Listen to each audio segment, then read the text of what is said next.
कब्र में कैमरा लगाकर देखने वालों का अंजाम। बिस्मिल्लाहिर्रहमानिर्रहीम। अस्सलामुअलैकुम रहमतुल्लाहि व बरकातुहू। यकीनन तमाम तारीफ़ें अल्लाह के लिए हैं। हम उसी की तारीफ़ बयान करते हैं, उसी से मदद के तलबगार हैं।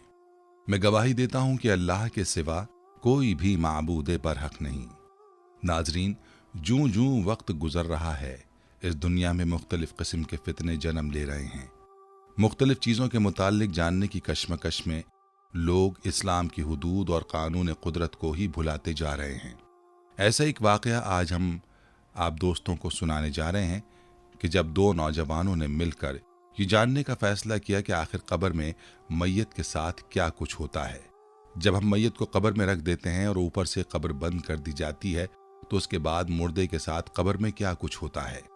इन हालात और वाक़यात को जानने के लिए जब उन्होंने एक ख़तरनाक कदम उठाया तो उनके साथ ऐसा वाक़या पेश आया जिसे सुनकर इंसान की रूह कांप उठती है। ये दास्तान दिल दहलाने वाली और इंतहाई इबरतनाक है।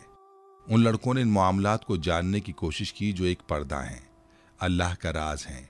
जब इस राज को फाश करने की कोशिश की तो अल्लाह ने उन दो नौजवानों को किस तरह से पकड़ की। क्या कब्र के मुताल्लिक जानने के लिए हमें इस तरह के तरीक़ों की ज़रूरत है? कब्र और उसके अंदर की ज़िंदगी के मुताल्लिक कुरान और हदीस की तालीमात क्या बताती हैं, यही तमाम बातें हमारी आज की इस वीडियो का मौजू हैं। लिहाजा इन तमाम बातों के मुताल्लिक जानने के लिए आपसे गुजारिश है कि वीडियो को स्किप किए बगैर आखिर तक ज़रूर देखिएगा। और अगर आप हमारे चैनल पर नए हैं तो सबसे पहले हमारे चैनल को सब्सक्राइब कर लें। नाज़रीन, सबसे पहले तो आपको ये वाक़या सुनाते चलें। ये इबरतनाक दास्तान दो नौजवानों की है कि जिन्होंने मुर्दे पर कब्र में बीते जाने वाले हालात के मुताल्लिक जानने की कोशिश की तो उन्हें कितनी भारी कीमत चुकानी पड़ी। कहते हैं कि शाम का वक्त था। ये दोनों नौजवान कब्रिस्तान में कब्र की खुदाई करवा रहे थे। ये कब्र उनके करीबी दोस्त की थी। चंद दिन पहले तक जिस दोस्त की शादी की तैयारियां उसके घर में पूरे जोर और शोर से जारी थीं, लेकिन फिर खानदानी दुश्मनी की वजह से किसी ने उसे मौत के घाट उतार दिया और शादी की खुशियों वाला घर मातम में बदल गया। कब्रिस्तान में गोरकन ने शाम के वक्त उस कब्र की खुदाई मुकम्मल कर ली तो उनसे कहने लगा कि आप लोग यहीं पर खड़े रहें, जब जनाजा आ जाए तो मुझे आवाज दे देना, मैं अपनी झोंपड़ी में आराम करने जा रहा हूँ। कब्र की रखवाली के लिए मौजूद दो लड़कों में से एक ने अपने घर फोन मिलाया और पूछा कि मैयत को जनाजा गाह से यहाँ कब्रिस्तान लाने में कितनी देर बाकी है। ये पूछकर उसकी आंखों में आंसू आ गए और वो ज़ारो कतार रोने लगा, क्योंकि मरने वाला उसका न सिर्फ कजन बल्कि बेहद अजीज दोस्त था, जबकि उसके साथ कब्र की खुदाई के लिए आने वाला दूसरा नौजवान उनका मुश्तरका दोस्त था। शाम ढल रही थी और वो दोनों गम से निढाल कब्र के पास खड़े थे। कब्रिस्तान में अंधेरा आहिस्ता आहिस्ता बढ़ता जा रहा था। कब्रिस्तान के माहौल के जेर असर ये कहने लगा कि यहाँ कब्रिस्तान में किस कदर खौफ है। वाक़अतन यहाँ पर मुर्दे ही रह सकते हैं। किसी जिंदा शख्स के कब्रिस्तान में मुकीम होने का सोचा भी नहीं जा सकता। जिंदगी और मौत के मुतालिक गुफ्तगू करने के दौरान ये मौजू भी आ गया कि कब्र के अंदर फरिश्ते किस तरह आते हैं और मुर्दे से हिसाब लेते हैं। शाम का अंधेरा, कब्रिस्तान का माहौल, कब्र किनारे बैठे ये दो नौजवान जब मौत के बारे में गुफ्तगू कर रहे थे तो यकीनन खौफ के असर में थे। उसी दौरान जब दूसरे लड़के के मोबाइल फोन पर घंटी बजी तो वो एकदम डर गया। उसके हाथ से मोबाइल छूटकर अंदर कब्र में जा गिरा। वो नौजवान अपना फोन उठाने के लिए खुद यूं ही कब्र में उतर गया। उसने देखा कि उसका महंगा फोन मिट्टी से भर चुका था। कब्र के अंदर उतरने पर उसे खौफ से झुरझुरी तो आई, लेकिन फौरन अपना मोबाइल पकड़कर उसने दोस्त को पुकारा, जिसने अपने हाथ से उसे खींचकर वापस कब्र से निकाल लिया। फिर दोनों कुछ फासले पर हटकर बैठ गए और अपने कजन की मैयत के आने का इंतजार करने लगे। वो दोनों खामोश बैठे थे कि वो नौजवान जो कब्र में उतरा था, अचानक उसके जहन में कुछ ख्याल आया। उसने अपने दोस्त से पूछा, क्या ये कब्र के लिए मौजूद सिलें तुम एक एक करके उठा सकते हो? उस दोस्त ने कहा, हाँ बिल्कुल, लेकिन तुम ये क्यों पूछ रहे हो? उसने कहा कि मैं कुछ देर के लिए कब्र में उतरना चाहता हूँ, ताकि महसूस कर सकूं कि जब कोई कब्र में होता है तो उस पर क्या गुजरती है। तुम यूं करना कि मेरे कब्र में उतरने के बाद सीमेंट की ये सिलें इसके ऊपर रख देना। वो दूसरा दोस्त उसकी बात सुनकर ही लरस गया और उसने कहा कि तुम्हें इस मौके पर भी इस तरह की बातें सूझ रही हैं, और अगर ये सब कुछ करने के दौरान यहाँ पर जनाजा आ गया तो लोग हमें कितना बुरा भला कहेंगे कि अपने दोस्त की कब्र की भी ये लोग बेहुरमती कर रहे हैं। मगर लाख समझाने के बावजूद वो अपनी ख्वाहिश पर डटा रहा और उसे कहने लगा कि वो सिर्फ चंद मिनट के लिए कब्र के अंदर लेटना चाहता है और वीडियो बनाकर वापस आ जाएगा। उसने अपने दोस्त से कहा कि ये वादा रहा कि ये मेरी आखिरी शरारत होगी। आज के बाद मैं तुम्हें शामिल करके कोई शरारत नहीं करूंगा। जब वो अपनी ख्वाहिश पर बजिद रहा तो दूसरे दोस्त ने उसकी कब्र पर सीमेंट की सारी सीलें रख दी। आखिरी सील रखने से पहले उसने दोस्त से मजाक में कहा कि अगर तुम कहो तो मैं तुम्हारी कब्र पर मिट्टी भी ना डाल दूं। जिस पर उसने कहा, हाँ बिल्कुल तुम ऐसा कर सकते हो। उसने अपने दोस्त की कब्र पर मिट्टी डालकर उसे बाकायदा तौर पर जिंदा दफन किया और फिर कुछ फासले पर हटकर बैठ गया। लेकिन खौफ के मारे उसका बुरा हाल था। चुनाचे चंद मिनट बाद वो उस कब्र के पास गया और अपने दोस्त को मैसेज किया कि क्या मैं अब ऊपर से सारी चीजें हटा लूं, लेकिन कोई जवाब ना आया। उसने सोचा कि शायद मिट्टी के नीचे सिग्नल्स पूरी तरह नहीं आ रहे। चुनाचे उसने कॉल किया तो वाकईतन सिग्नल्स की वजह से कॉल ना मिल सकी। उसने जब ये सोचा कि मनो मिट्टी तले उसका दोस्त मौजूद है और हो सकता है ऑक्सीजन की कमी की वजह से उसे सांस लेने में मुश्किल पेश आ जाए, तो उसने फौरी तौर पर कब्र से मिट्टी उठाना शुरू कर दी। लेकिन जब वो सीमेंट की सिलें उठाने लगा तो वही सिल जो चंद मिनट पहले उसने खुद उठाकर वहां पर रखी थी, अब उससे उठ नहीं पा रही थी। काफी मर्तबा कोशिश के बावजूद वो अपने मकसद में कामयाब ना हुआ। डर और खौफ के मारे वो फौरन गोरकन के पास पहुंचा और उसे अपने साथ आने को बोला। गोरकन कब्र पर पहुंचा तो वहां मौजूद सिलें और मिट्टी देखकर उसने कहा, मैंने आपसे कहा था कि जब जनाजा आए तो मुझे जरूर बुलाइएगा। लेकिन जब उस लड़के ने पूरा मामला समझाया तो उसके भी होश उड़ गए। उन दोनों ने मिलकर वो सिलें उठाने की कोशिश तो की, लेकिन उनकी हैरानी की इंतहा ना रही कि वो सिलें उन दोनों से भी नहीं उठ रही थीं। अब तो उस लड़के के औसां खता हो गए और वो ज़ारो कतार रोने लगा। उसने रोते रोते अपने भाई को कॉल मिलाई और सारा माजरा बयान कर दिया। उसके भाई ने उसे यकीन दहानी कराई कि जनाजे से पहले वो खुद कब्रिस्तान पहुंच रहा है। दूसरी जानिब कब्रिस्तान में वो लड़का गम और खौफ से इस कदर निढाल हुआ कि अपने होश खो बैठा। उसका भाई जब कब्रिस्तान पहुंचा तो अपने बेहोश छोटे भाई को देखकर मजीद परेशान हुआ। जो तफसीलात उसे मालूम थी उसके गोश गुजार कर दी और उनके लिए हैरानी का मकाम यह था कि वो सिलें उनसे भी नहीं हट पा रही थी। फौरी तौर पर उन्होंने जनाजे के लिए लाए जाने वाली मैयत के लिए दूसरी कब्र तैयार की और उसी दौरान कब्र के अंदर वीडियो बनाने के लिए जाने वाले नौजवान के घर में इत्तला कर दी गई। वहां पर कोहराम मच गया। अपने बच्चे के लिए वो कब्रिस्तान पहुंचे तो सबसे पहले उन्हें यह शक गुजरा कि शायद उनके बेटे के दोस्त ने उसे नुकसान पहुंचाया हो और अब अपना गुनाह छुपाने के लिए झूठी बातें कर रहा है। लेकिन ये सब कुछ तो तब साबित हो सकता कि जब वो कब्र खुल पाती। लड़के के होश में आने के बाद उन्होंने सारा मामला उससे दरियाफ्त किया तो उसने पूरी बात तफसीलन उन्हें बता दी कि किस तरह उनका बच्चा कब्र के अंदर मुर्दे पर गुजरने वाली हालत को महसूस करने के लिए कब्र में उतरा और वहां की वीडियो बनाना चाहता था। लेकिन फिर ये सानहा पेश आ गया। उसी दौरान जब पहला जनाजा आया तो उसे दूसरी तैयार की गई कब्र में उतार दिया गया। तदफीन के सारे मामले के दौरान शरारत करने वाले उस नौजवान के घर वाले ये कोशिशें करते रहे कि किसी तरीके से कब्र को खोदकर उस लड़के को बाहर निकाला जा सके। बिलाखिर भारी मशीनरी मंगवा कर वो सिलें हटाई गईं, लेकिन तब तक बहुत देर हो चुकी थी। वो नौजवान कब्र के अंदर ही मर चुका था। वहां मौजूद एक आलम दीन का ये कहना था कि कब्र असल में इस जाहिरी दुनिया से पर्दे का नाम है। उस नौजवान ने अपनी शरारत में इस पर्दे को चाक करने की कोशिश की। नाज़रीन, हम ये तो नहीं जानते कि इस वाक़े में कितनी सदाकत और मुबालगा आराई कितनी है, लेकिन एक बात जरूर तय है कि जो भी कुदरत के मामलात में मदाखलत करने की कोशिश करता है तो उसके लिए ऐसा ही अजाब तैयार होता है। याद रखिए कि दीन इस्लाम में तंज़ो मिज़ाह की इजाजत एक खास हद तक है, लेकिन जब ये मजाक मुक़द्दसात इस्लाम और शायर दीन तक पहुंच जाए तो खतरनाक सूरत हाल इख्तियार कर लेते हैं और बाज़ औक़ात इंसान ईमान जैसी अजीम दौलत से हाथ धो बैठता है। दीन या दीन के किसी शायर से मजाक बहुत बड़ा गुनाह है। अल्लाह की हुदूद की पामाली कुफ्र की वादियों में से एक वादी है जिस पर अल्लाह ताला ने कुरान करीम की सूरह तौबा में गिरफ्त लिखी है। अल्लाह रब्बुल इज़्ज़त ने फरमाया, अगर आप इनसे पूछें तो वो कहेंगे कि हम तो यूं ही आपस में हंस बोल रहे थे। तो कह दीजिए, अल्लाह की इस आयत और उसका रसूल ही तुम्हारे हंसी मजाक के लिए रह गए हैं। तुम बहाने ना बनाओ, यकीनन तुम अपने ईमान के बाद बेईमान हो गए। और अगर हम तुम में से कुछ लोगों से दरगुजर कर भी लें तो कुछ लोगों को उनके जुर्म की संगीन सजा दी जाएगी। एक बात तय जरूर है कि जो भी अल्लाह ताला की मुकर्रर करदा हुदूद से तजावुज करता है तो उसके लिए ऐसा ही अजाब तैयार होता है। नाज़रीन, अगर हम कब्र और उसके अंदर की जिंदगी की बात करें तो उसको जानने के लिए हमें किसी किस्म के कैमरे नस्ब करने की जरूरत नहीं। हमारे हर एक सवाल का जवाब कुरान और हदीस में मौजूद है। बहुत से लोग ये समझते हैं कि इंसान जब मर जाता है और कब्र में दफन कर दिया जाता है तो वो गल सड़कर मट्टी में मिल जाता है और हमेशा के लिए खत्म हो जाता है और उसकी कोई चीज बाकी नहीं रहती और मरने के बाद उसे किसी और चीज का सामना नहीं करना पड़ता। ये बड़ी खतरनाक गलती है। हकीकत यह है कि इंसान मरने के बाद एक नई जिंदगी में दाखिल होता है। ये जिंदगी बरज़ख की जिंदगी कहलाती है और बरज़ख के बाद आखिरत की जिंदगी होगी जो हमेशा रहेगी, कभी खत्म ना होगी। मरने के बाद जो कुछ पेश आएगा उसे कुरान हकीम और अहादीस नबविया में वजाहत के साथ बयान किया गया है। इंसान जब मर जाता है और उसे ले जाकर कब्र में दफन कर दिया जाता है तो सबसे पहले उसे कब्र के फितने का सामना करना पड़ता है। कब्र के तसव्वुर से ही अहले ईमान के रूंगटे खड़े हो जाते हैं। हजरत उस्मान बिन अफ़्फ़ान रजी अल्लाह अन्हु के गुलाम हानी का बयान है कि हजरत उस्मान रजी अल्लाह अन्हु जब किसी कब्र के पास खड़े होते तो इतना रोते कि आंसुओं से आपकी दाढ़ी तर हो जाती। उनसे पूछा गया कि जब जन्नत और दोज़ख का जिक्र किया जाता है तो आप इतना नहीं रोते जितना कब्र पर खड़े होकर रोते हैं। तो उन्होंने जवाब दिया कि मैंने रसूलुल्लाह सल्लल्लाहु अलैहि वसल्लम को फरमाते सुना है, कब्र आखिरत की मंजिलों में से पहली मंजिल है।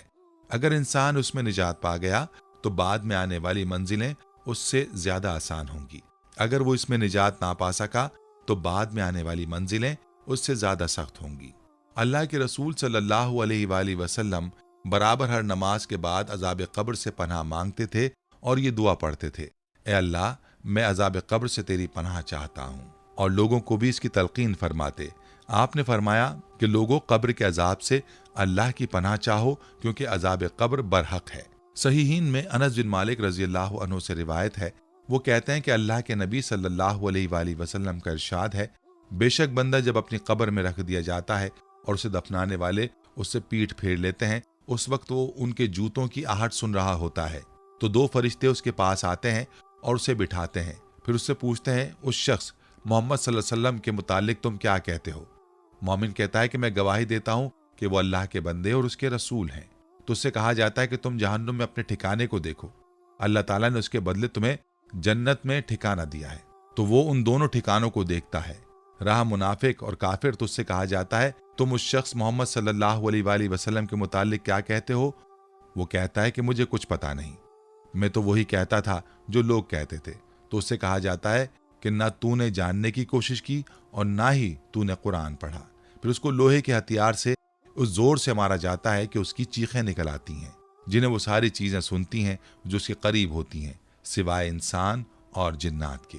सही मुस्लिम की एक रिवायत में हज़रत कतादा बयान करते हैं कि हमसे भी ये जिक्र किया गया कि मोमिन की कब्र को 70 हाथ तक कुशादा कर दिया जाता है और क़यामत तक के लिए उसमें नेमतें और शादाबियां भर दी जाती हैं।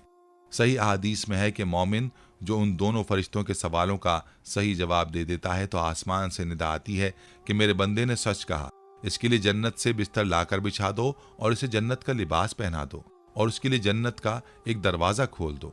चुनाचे उसके पास जन्नत की खुशबू और नेमतें आती रहती हैं और उसकी कब्र को हद निगाह तक वसी कर दिया जाता है। इसके बरखिलाफ काफिर और मुनाफिक जो उन दोनों फरिश्तों के सवालों का जवाब नहीं दे पाता है तो आसमान से एक निदा आती है, इसके लिए जहन्नुम का बिस्तर बिछा दो और इसके लिए जहन्नुम का एक दरवाज़ा खोल दो। चुनाचे उससे जहन्नुम की बदबू और गर्म हवा उसके पास आती रहती है और उसकी कब्र को इतना तंग कर दिया जाता है कि उसकी दोनों पसलियां बाहम मिल जाती हैं। हज़रत ज़ैद बिन साबित रजी अल्लाह अन्हु से रिवायत है, वो कहते हैं कि हम नबी करीम सल्लल्लाहु अलैहि वसल्लम के साथ बनु निजार के एक बाग में थे। आप अपने खच्चर पर सवार थे कि अचानक खच्चर बिदकने लगा। करीब था कि वो आपको नीचे गिरा दे। हमें वहां कुछ कब्रें नजर आईं। आपने पूछा, इन कब्र वालों को तुम में से कोई जानता है? तो हम में से एक शख्स ने अर्ज किया, अल्लाह के रसूल मैं जानता हूँ। आपने पूछा, बताओ ये कब फौत हुए थे? उसने कहा कि शिर्क की हालत में ही मर गए थे। तो आपने फरमाया, बेशक ये लोग अपनी कब्रों में आजमाए जा रहे हैं। मुझे ये डर ना होता कि तुम मुर्दों को दफनाना छोड़ दोगे तो मैं अल्लाह ताला से दुआ करता कि वो तुम्हें कब्र के अजाब को सुना दे जो मैं सुनता हूँ। अब्दुल्ला बिन मसूद रजी अल्लाह अन्हु से रिवायत है कि रसूलुल्लाह सल्लल्लाहु अलैहि वसल्लम ने फरमाया, बेशक मुर्दों को उनकी कब्रों में अजाब दिया जाता है, यहाँ तक चौपाए उनकी आवाजें सुनते हैं। नाज़रीन याद रखिए, अजाब कब्र से मुराद अजाब बरज़ख है। जो भी इसका मुस्तहिक होगा उसे यह अजाब चखना पड़ेगा, खा उसे कब्र में दफन किया जाए या आग में जला दिया जाए या दरिया में डाल दिया जाए या किसी दरिंदे ने उसे खा लिया हो। कोई भी सूरत हो उसे यह अजाब पहुंच कर रहेगा। अल्लाह ताला हर चीज पर कादिर है, उसे कोई चीज आजिज नहीं कर सकती। लिहाजा हमें कब्र के अजाब से बचने की फिक्र करनी चाहिए। हजरत बरा बिन आजिब रजी अल्लाह अन्हु से रिवायत है, वो कहते हैं कि हम रसूलुल्लाह सल्लल्लाहु अलैहि वसल्लम के साथ एक जनाजे में थे। आप कब्र के किनारे बैठे रो रहे थे, यहाँ तक कि आपके आंसुओं से सामने की मिट्टी तर हो गई। फिर आप सल्लल्लाहु अलैहि वसल्लम ने फरमाया, ऐ मेरे भाइयों, इस तरह के दिन के लिए तुम भी तैयारी कर लो। लिहाजा नाजरीन, कब्र की जिंदगी के लिए तैयारी करनी चाहिए और उस दिन की तैयारी ईमान और अमल सालेह के जरिए ही हो सकती है। कब्र में इंसान के साथ उसका अमल जाएगा और जैसा उसका अमल होगा उसी के मुताबिक उसके साथ सलूक किया जाएगा। रसूलुल्लाह सल्लल्लाहु अलैहि वसल्लम का इरशाद है, मैयत के साथ उसके पीछे 3 चीजें जाती हैं, उसके घर वाले, उसका अमल और उसका माल। फिर 2 चीजें वापस लौट आती हैं और एक ही चीज उसके साथ बाकी रहती है। उसके घर वाले और उसका माल वापस आ जाता है और उसका अमल उसके साथ बाकी रहता है। इसीलिए हम में से हर एक पर यह घड़ी आने वाली है, लिहाजा हम में से किसी को भी इससे गाफिल नहीं रहना चाहिए। ईमान के साथ हमें कसरत से नेक अमाल करते रहने चाहिए। कब हम पर यह घड़ी आ जाए हम में से किसी को मालूम नहीं। कब्र में पूछे जाने वाले सवालात के मुतालिक हज़रत बरा बिन आज़िब रज़ियल्लाहु अन्हुमा से रिवायत है, वो फरमाते हैं कि हम लोग रसूलुल्लाह सल्लल्लाहु अलैहि वसल्लम के साथ किसी अंसारी आदमी के जनाजे में निकले। बस हम कब्र पर जा पहुँचे जो अभी लहद नहीं बनाई गई थी। रसूलुल्लाह सल्लल्लाहु अलैहि वसल्लम वहाँ बैठ गए और आपके इर्द गिर्द हम अदब के साथ खामोशी से बैठ गए, गोया कि हमारे सरों पर परिंदे बैठे हैं। आपके हाथ में एक लकड़ी थी जिससे आप ज़मीन पर कुरेद रहे थे। आपने अपना सर मुबारक उठाया और 2 या 3 मरतबा फरमाया कि अल्लाह की पनाह मांगो अज़ाब कब्र से।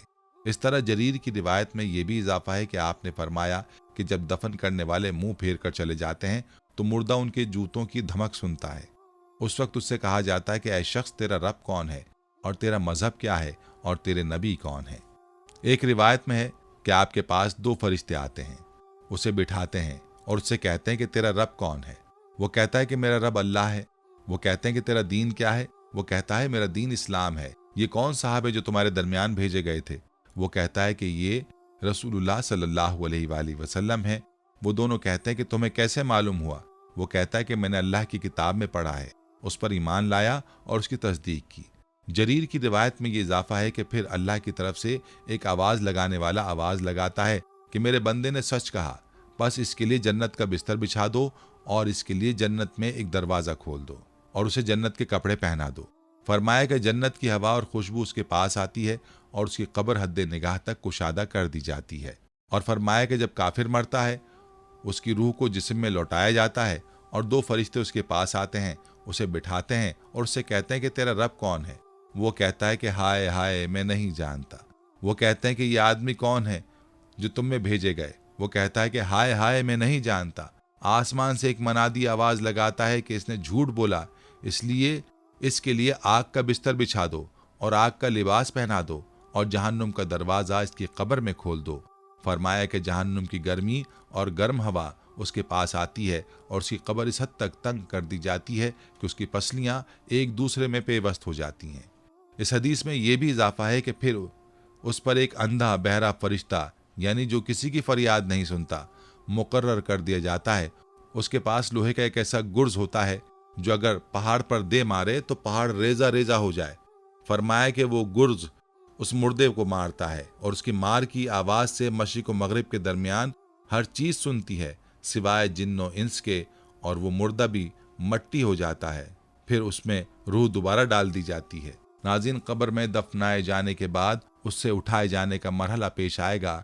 हम में से बहुत से लोग ये समझते हैं कि हम मरकर मिट्टी में मिल जाएंगे, कौन हमें दोबारा जिंदा कर सकेगा।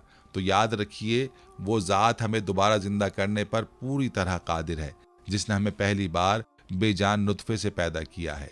अल्लाह ताला का इरशाद है, क्या इंसान को इतना भी मालूम नहीं कि हमने उसे एक नुतफे से पैदा किया है। फिर यकायक वो सरीह झगड़ालू बन बैठा और वो हमारे लिए मिसाल बयान करने लगा और अपनी असल पैदाइश को भूल गया। कहने लगा, इन गली सड़ी हड्डियों को कौन जिंदा कर सकता है। आप कह दीजिए कि उन्हें वो जिंदा करेगा जिसने इन्हें पहली मर्तबा पैदा किया है, जो सबकी तरह की पैदाइश का बखूबी जानने वाला है। कब्रों से उठाए जाने के बाद सारे लोग मैदान हशर में जमा किए जाएंगे और अल्लाह के सामने हिसाब व किताब के लिए पेश किए जाएंगे। मैदान हशर में लोग नंगे बदन, नंगे पांव और गैर मख्तून जमा किए जाएंगे। हज़रत आयशा रज़ी अल्लाह अन्हा का बयान है कि मैंने रसूलुल्लाह सल्लल्लाहु अलैहि वसल्लम को फरमाते सुना है कि क़यामत के दिन लोग नंगे पांव, नंगे बदन और गैर मख्तून हालत में जमा किए जाएंगे। मैंने पूछा, है अल्लाह के रसूल, मर्द और औरत सब एक दूसरे को देखेंगे? आपने फरमाया, ए आयशा, उस रोज का मामला एक दूसरे की तरफ देखने से कहीं ज्यादा सख्त होगा। मसनद अहमद की एक रिवायत में कि मैदान हशर की तरफ जाते वक्त लोगों के 3 गुरोह होंगे। एक गुरोह सवारों का होगा, दूसरा गिरोह पैदल चलने वालों का होगा और तीसरा गिरोह उन लोगों का होगा जो ऊंधे मुंह घसीटते हुए जाएंगे। इस रिवायत में है कि तुम कयामत के दिन इस हाल में आओगे कि तुम्हारे मुंह बंद कर दिए गए होंगे और सबसे पहले तुम्हारी रान तुम्हारे बारे में बयान देगी। लोग अपने अमाल के मुताबिक पसीने में डूबे होंगे। उनमें से किसी का पसीना उसके टखनों तक होगा, किसी का उसके घुटनों तक होगा, किसी का उसकी कोख तक होगा और किसी का पसीना उसे लगाम पहना रहा होगा। रावी का बयान है कि रसूलुल्लाह सल्लल्लाहु अलैहि वसल्लम ने अपने मुंह की तरफ इशारा किया, यानी उसके मुंह तक पसीना होगा। अब्दुल्ला बिन उमर की रिवायत में है कि अल्लाह ताला क़यामत के दिन आसमान को लपेटकर अपने दाएं हाथ में ले लेगा और फरमाएगा, मैं हूं बादशाह, कहाँ हैं जालिम और सरकशी करने वाले और कहाँ हैं तकब्बुर करने वाले। उस दिन आंखें फटी की फटी रह जाएंगी।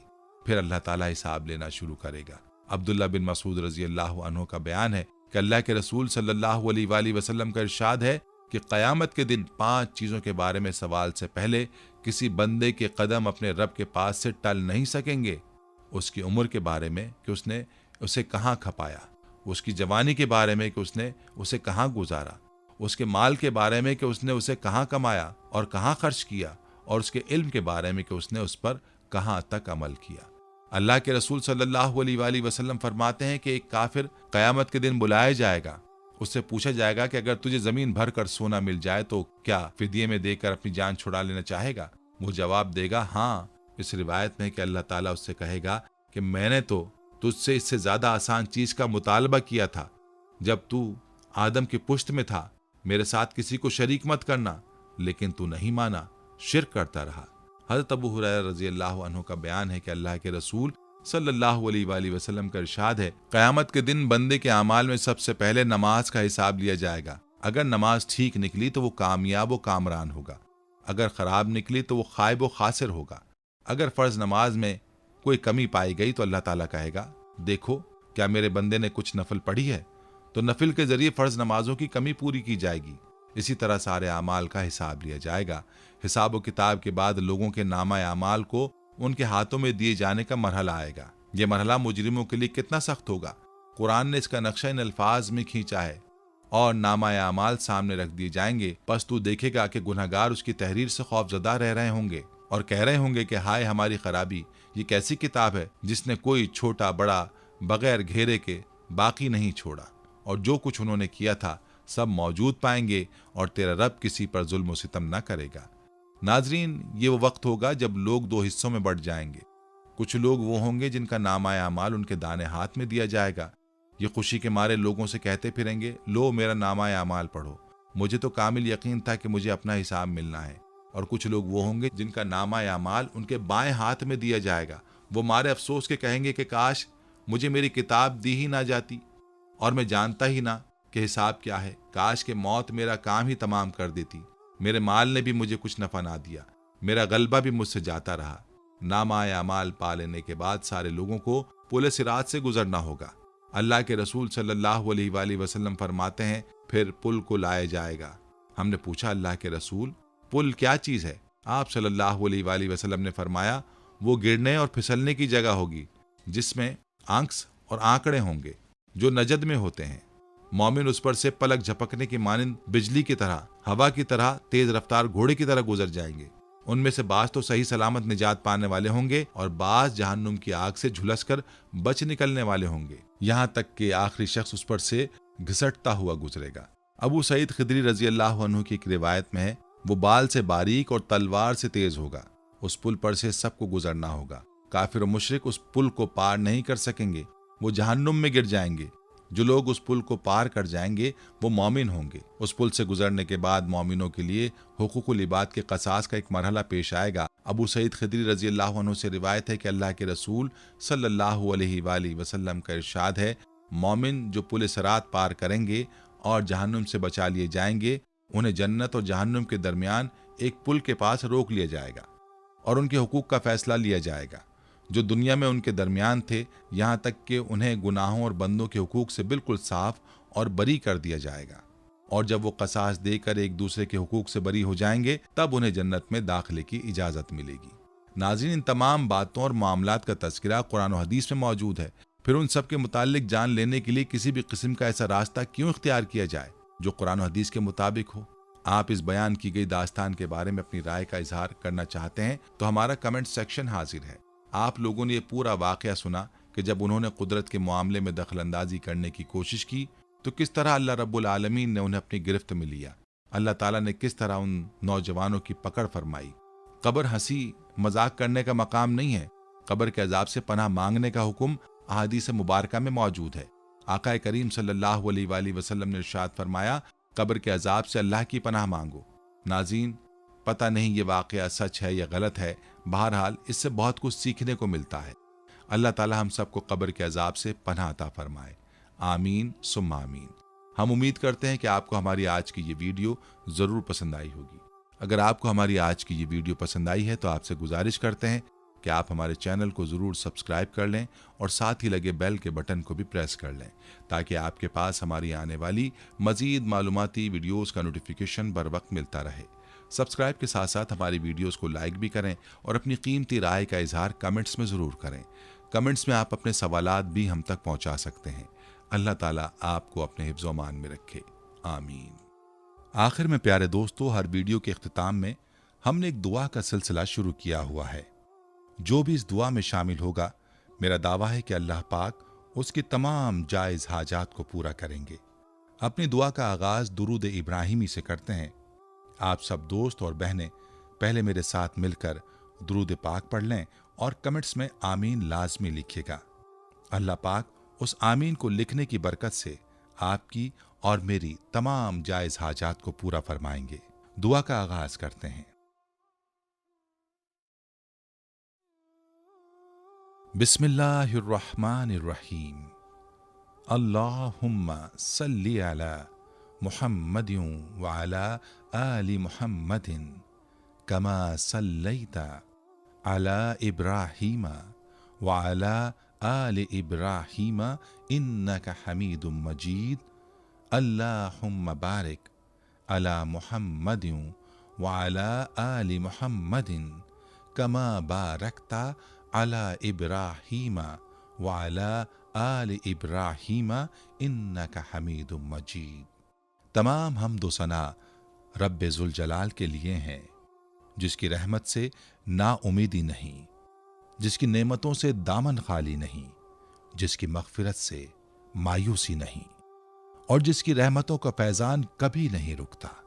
ऐ अल्लाह पाक, ऐ अल्लाह तू पाक है, तेरा शुक्र अदा करते हैं इस इकरार के साथ कि तेरे सिवा कोई माबूद नहीं, तू सबसे बड़ा है, तेरा कोई शरीक नहीं और ना ही कोई हमसर है। ज़मीन व आसमान पर जितनी भी मखलूक़ात हैं, तू सबका मालिक है और तू ही सबका पालने वाला है। ऐ अल्लाह पाक, बिलाशुबा तू हमसे मोहब्बत करता है। यही वजह है कि तूने हमें ईमान की दौलत से नवाजा और हमें अपने महबूब सल्लल्लाहु अलैहि वसल्लम का उम्मती बनाया। या अल्लाह, अपने प्यारे हबीब पाक सल्लल्लाहु अलैहि वसल्लम के सदक़े हमारी जिंदगियों को पुरसुकून और आसान बना दे। या इलाही, हम सब के गुनाह मुआफ़ फरमा दे, हम सबको आबिद और सहर खेस बना दे, हम पर राज़े शौक़ आश्कार करते, हमें ग़ुलामी मुस्तफ़ा सल्लल्लाहु अलैहि वसल्लम से सरफराज फरमा दे। हमारे दिलों की वीरान बस्ती को अपनी रहमत से आबाद करते और हमें उस रास्ते पर हमेशा कायम रख जो नबी पाक सल्लल्लाहु अलैहि वसल्लम ने बतलाया है। या अल्लाह पाक, हम सबको सच्चे दिल से तौबा करने की तौफीक अता फरमा दे। ऐ रब्बे रहीम, हम गुनाहों की दलदल में डूब गए हैं, हम बदकारियों की मस्तियों में गिर पड़े हैं, हम मायूसियों के अंधेरों में भटक रहे हैं, रहमत इलाही से खुद ही रूठ गए हैं। ऐ अल्लाह, हम निदामत के आंसुओं से नाआशना हैं, हम एक सच्ची तौबा के तलबगार हैं। ऐ अल्लाह पाक, अपनी रहमत से हमें वो सच्ची तौबा अता फरमा। ऐ परवरदिगार, हमें हमारे वालिदैन को, हमारे अहल व अयाल को, हमारे आबा व अजदाद और हमारी आने वाली नस्लों को अपनी आफियत अता फरमा। हम सबको बेहिसाब रिज़्क़ अता फरमा। हम सबको हासिदों की हसद से बचा।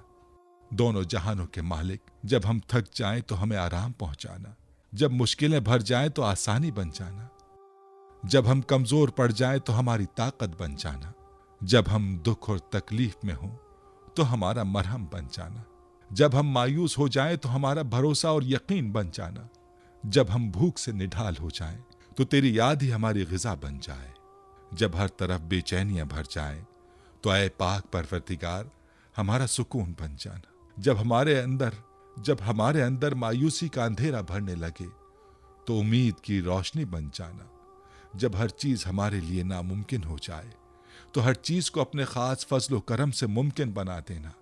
ऐ अर्ज़ो समा के मालिक, तू गफूर है, तू रहीम है, हम सब की तौबा कबूल करना, हमारे सगीरा कबीरा गुनाहों को धो दे, हमारे दिलों को हिदायत अता फरमा, हमारी जुबान को दुरुस्तगी और नरमी अता फरमा, हम सबको गुनाहों से बचा और नेक अमाल करने की तौफीक अता फरमा। ऐ अल्लाह, जिस तरह तू बारिश बरसाकर सूखी जमीन की प्यास बुझाता है, उसी तरह अपनी रहमत से हमारे दिलों को भी सैराब कर दे। बेशक तू बड़ा मेहरबान और निहायत रहम करने वाला है।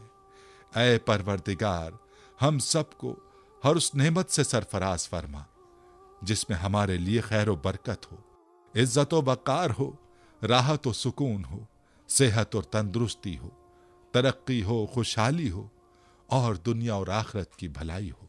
ऐ हमारे अल्लाह, हमारी जिंदगियों को मोहब्बत का उन्मान बना दे कि हम सबसे ज्यादा तुझसे मोहब्बत करें, तुझको फौकियत दें, तेरी इबादत करें, तेरा हुक्म माने, तेरे बताए हुए रास्ते पर चलते रहें, यहां तक कि हमारी जिंदगी तमाम हो जाए और तू हमें अपने नूर से ढांप ले, वो नूर जो हमारे सीने को मुनव्वर कर दे, वो नूर जो कब्र को रोशन कर दे, वो नूर जो पुले सिरात पर रोशनी बन जाए। ऐ हमारे रब, हमको भी उन खुश नसीबों में शामिल फरमा जिनकी तौबा तू कबूल करता है, जिनके गुनाहों को तू अपने फजलो करम और रहमत से नेकियों में तब्दील करता है। या अल्लाह, हमारे पास कोई अमल नहीं है, हमें सिर्फ तेरी रहमत का आसरा है। ऐ परवरदिगार, हमें अपनी रहमत में ढांप ले। ऐ बुलंदियों के बादशाह, ऐ रब्बे कायनात, हमारे दिल और हमारे कदम अपनी रजा की तरफ फेर दे। या अल्लाह, हमें वो अक्ल दे जो तस्लीम व रजा में जाए, हमें वो दोस्त दे जो मंजिल तक हमारा साथ दे, हमें वो निस्बतें अता कर जो तुझे मंजूर हैं। या अल्लाह, अपने महबूब पाक सल्लल्लाहु अलैहि वसल्लम की हमारे दिलों में मोहब्बत अता फरमा। या इलाही, इस दौर में और आने वाले दौर में हम सब पर मेहरबानी फरमाना। या अल्लाह, हमारे दिलों को गफलत से दूर कर दे और हमको आखिरत की तैयारी की फिक्र अता फरमा। इस दुनिया में और इस जिंदगी में अपने नबी पाक सल्लल्लाहु अलैहि वसल्लम का ताबेदार और मती हमको बना दे ताकि क़यामत में जिल्लत और रुसवाई ना हो। या अल्लाह, अपने मोमिन और मुखलिस बंदों के साथ हमारा हशर फरमाइए और दोज़ख के अजाब से हम सबको अपनी पनाह में रखना। ऐ पाक परवरदिगार, हमको आमाल सालिहा की तौफीक अता फरमा और अपनी रहमत से हमसे वो काम ले जिससे तू राजी हो और उन सब कामों से बचा ले जिनसे तू नाराज हो।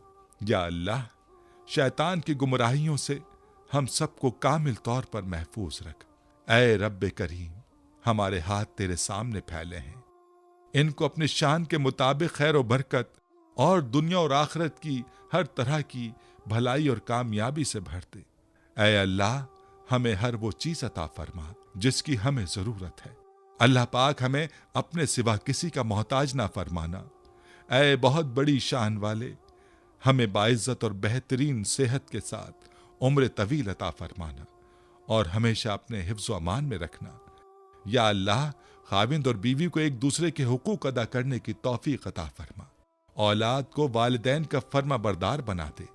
भाई भाई से नाराज हैं, इनकी आपस की नफरतें खत्म कर दे। ऐ मालिक, जो बच्चे बिगड़े हुए हैं उनको राह रास्त पर चलने की तौफीक अता फरमा।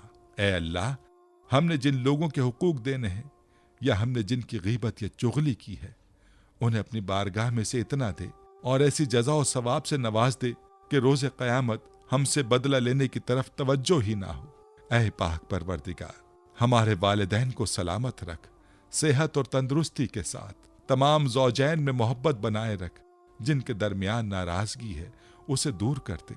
या इलाही, जो बे औलाद हैं, औलाद की नेमत के लिए तड़पते हैं, उन्हें नेक और सालेह औलाद अता फरमा।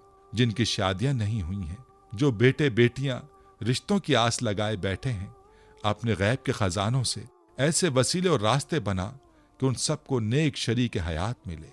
या अल्लाह, जो मुसलमान परेशान हाल हैं, मुसीबत में हैं, अपनी लामहदूद रहमत और मेहरबानी से उनकी तमाम परेशानी, मुश्किल, मुसीबत और तंगी को दूर फरमा दे।